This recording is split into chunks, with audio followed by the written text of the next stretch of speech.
Ah, Skyrim. It's been a while, hasn't it? Well, I did replace this with Starfield, and I've hardly finished Starfield yet, not even close, but I am planning to make some changes and shifts with content and possibly stop doing something, but I refuse to leave any of the series unfinished. Anything that's half done is getting done. That means Starfield, Jurassic World, Dark Souls 2, they'll all be finished, but it does also mean that Skyrim needs to make a return so I can finish it off. Which, for the record, I don't do today. There was no way I was going to get it done today. But hey, we made some progress. Our current goal is the 50 dungeon achievement, and we don't waste any time heading over to a dungeon. A dragon wastes our time, but it's also helpful. Another achievement we're hunting for, and which will be a lot harder to get, is having 100,000 coins in our inventory. Which is annoying because we've got over that total, but it's got to be in our inventory. And dragon bones and scales are valuable. I get him dead, and I go and sell them off and a bunch of other stuff before I head into a cave. Some dungeons are a lot bigger than others, and this cave was one of the very tiny ones. I mean, it's literally just one room. Also found a very valuable staff I can sell in the middle. With that, I decided to go to another dungeon, as I will be doing for the bulk of this episode, and instead I found a quest.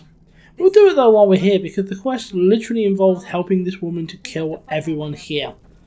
Doing so was pretty easy until we got to her mother, who managed to kick our ass. We were second time lucky with that though, finishing the dungeon and a quest and getting more loot.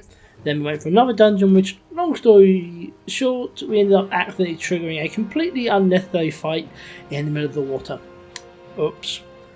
Dungeon is kind of an odd name for what we're doing because some of these are above ground, but they do count as dungeons, and this place is one of them. But I got bored of continually having my ass handed to me and went elsewhere. I mean, we can do that with this achievement because there are far more than 50 dungeons in this game. The next one was a full-on giant bandit dungeon. It took a long time to beat, but we did. The next one was a fort, which can count as a dungeon, but this one didn't. I cleared it out, it just didn't ever count as cleared. Oh well, time to get some loot and sell it, which is what we did, heading to a bunch of areas to clear my inventory. Then I head to the next dungeon, which is another little cave, which is my favourite type because they're really quick to do. But in that cave was an achievement that I was really hoping to get while doing this dungeon one, to read 50 skill books. That's one. And also not one now that we're ever going to have to specifically go out of a way to do, which is nice. Now it's back to dungeon hunt, which involves taking my werewolf form through an ice cave and eating a bunch of necromancers, as one does on a Sunday. There's an achievement for getting all the werewolf perks unlocked, so, you know, I can get some progress on that at the same time as doing this. Makes sense.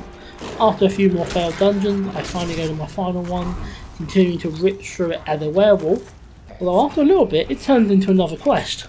Again though, this is the quest I'm going to do because the quest involves killing everyone here and clearing the dungeon, so it works. Got up there, killed the woman in charge, and there it is. The dungeon achievement. Part of why it took me so long to return to Skyrim, and part of why I took the break in the first place, is that I assumed the dungeon achievement would take forever, and there would be episode after episode after episode of not much happening. But in the end, we got it all done in a single episode, and it was more interesting and enjoyable than I expected.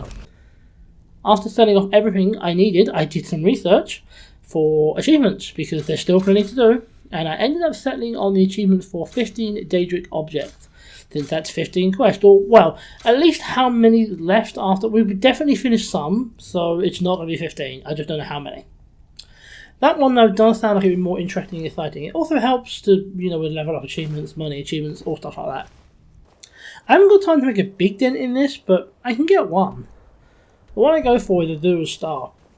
So we head back to the snow and eventually find our way to one hell of a statue that I have somehow never seen. Despite the fact I've been around here a lot. I mean, seriously, the College of Winterhold is literally, this statue is within view of that college.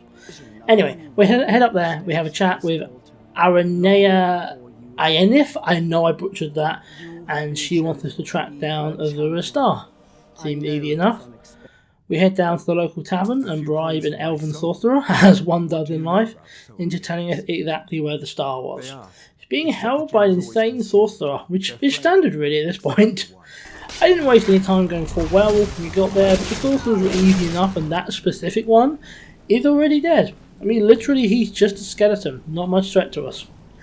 Yeah, not quite. Turns out he infected the star and we need to cure it by going inside of it? But his soul Don't still ask. When we get there, we find out he still lives and he and his friends are also really strong. I learned that the hard way.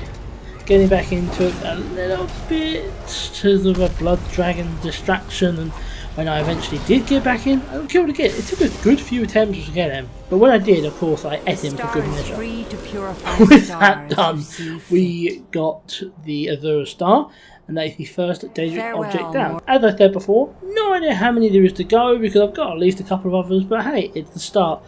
So that is 2 achievements down in this episode, and we started work on a third, and we've also finished 3 quests. I've unlocked Aranea Aenif, again I'm butchering it, as a potential follower. I also, that first quest I did earlier, I can also get her the potential follower. I probably will stick with Ayla, but it's nice to have options. I would call this a successful episode. I'm very happy I've actually returned to the game. I didn't know what to expect or how well it would go, but I call this episode a win. As always, thank you for watching, it's always appreciated, and I hope to see you again very, very soon.